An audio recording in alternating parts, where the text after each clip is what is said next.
يبدو أن التحرش بالنساء عند الفلسطينيين خط أحمر، لذلك أنقذني هذا الأسير. لم تكن تتخيل أن الخطر سيأتي من زميلها، ولا أن منقذها سيكون أسيراً فلسطينياً.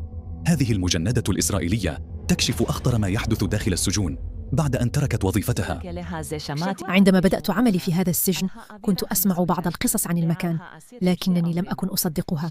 اعتقدت أن كل شيء هنا يسير وفق النظام، وفق القوانين، لكنني كنت مخطئة، جدا مخطئة. في تلك الليلة كنت وحدي مع زميلي في ممر السجن، لأنه كان المكان هادئا في ذلك الوقت والزنازين مغلقة بإحكام. كان المكان يضم زنزانتين مشتركتين، والبقية كانت زنزانات انفرادية، من بينها واحدة تضم سجينا فلسطينيا يقال عنه إنه مشاغب وعنيد ولا يلتزم بالأوامر، والسجناء نائمون أو يدعون النوم. لم يكن هناك أي حركة، فقط أصوات أنفاسي وأصوات خطواتنا على الأرض. لكنني لم أكن أدرك أن الليلة لن تكون هادئة كما كنت أظن. زميلي في العمل كان يعرف المكان جيدا بطريقة جعلتني أشعر وكأنه يعرف كل زاوية وكل تفصيلة صغيرة هنا. لم يمضي وقت طويل حتى بدأ يتحدث معي بنبرة مختلفة، نبرة لم أشعر بالراحة معها. كان يقودني إلى زاوية في الممر، زاوية كنت لا أعرف عنها الكثير، لكنني لاحظت شيئا غريبا. لا توجد كاميرات هنا، المكان بأكمله كان خارج نطاق المراقبة.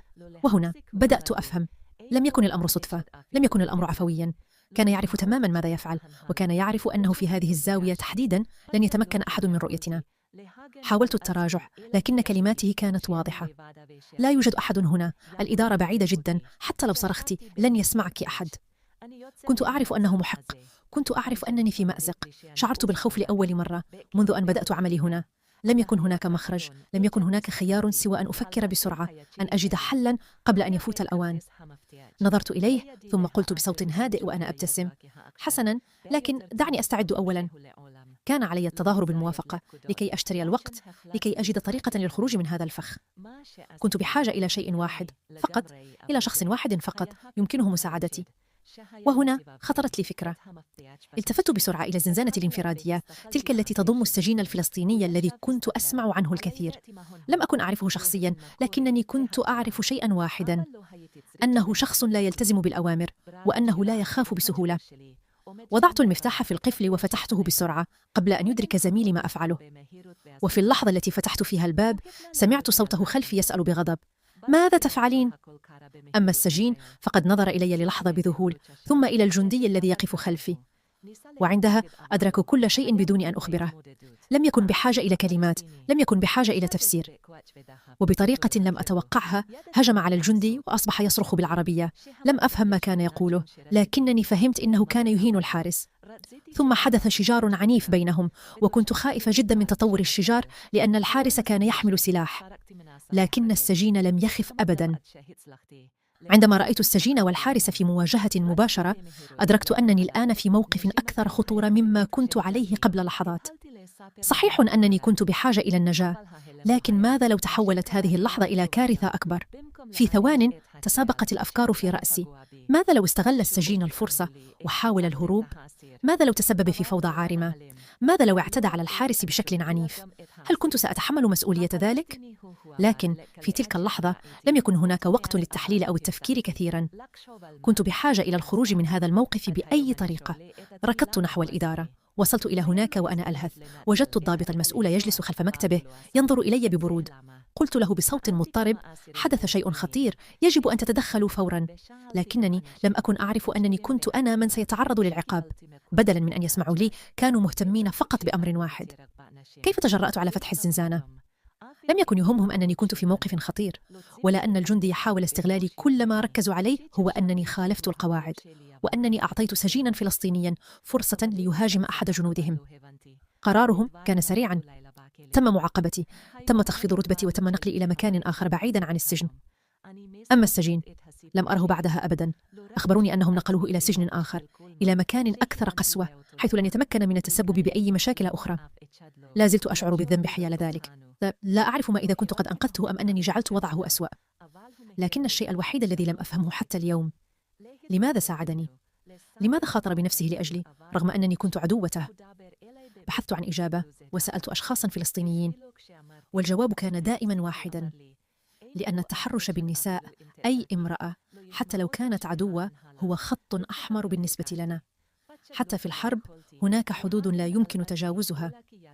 لم أعرف ماذا أقول. لم أكن أعتقد أنني سأتعلم درساً أخلاقياً من عدو. لطالما كنت أسمع من زملائي أن هؤلاء الأسرى الفلسطينيين متوحشون، أنهم بلا رحمة، أنهم لو أتيحت لهم الفرصة فلن يترددوا في قتلي. لكن في تلك الليلة عندما كنت في أشد لحظات ضعفي، لم يكن من أنقذني زميلي الإسرائيلي، بل ذلك الأسير الذي كان من المفترض أن يكون عدوي. لم يكن مطالباً بأن يساعدني، لم يكن لديه أي سبب ليفعل ذلك، ومع ذلك فعل. لذلك اليوم قررت أن أتحدث، ليس لأنني أريد تبرير موقفي أو الدفاع عن نفسي، بل لأنني أدركت أن الحقيقة يجب أن تقال حتى لو لم تعجب أحداً. أدركت أن هناك أشياء لم نكن نراها أو لم نكن نريد رؤيتها. لقد خدعنا. قيل لنا إننا نقاتل من أجل شيء يستحق التضحية، لكنني رأيت بعيني أن كثيرين من زملائي كانوا يقاتلون لمجرد البقاء، لمجرد أنهم أجبروا على ذلك. وقيل لنا إن الطرف الآخر هم أعداء بلا إنسانية، لكنني رأيت أن هناك فرقاً جوهرياً بيننا وبينهم. هناك مبادئ لا يتجاوزونها، هناك حدود لا يعبرونها حتى ونحن في قمة الصراع معهم.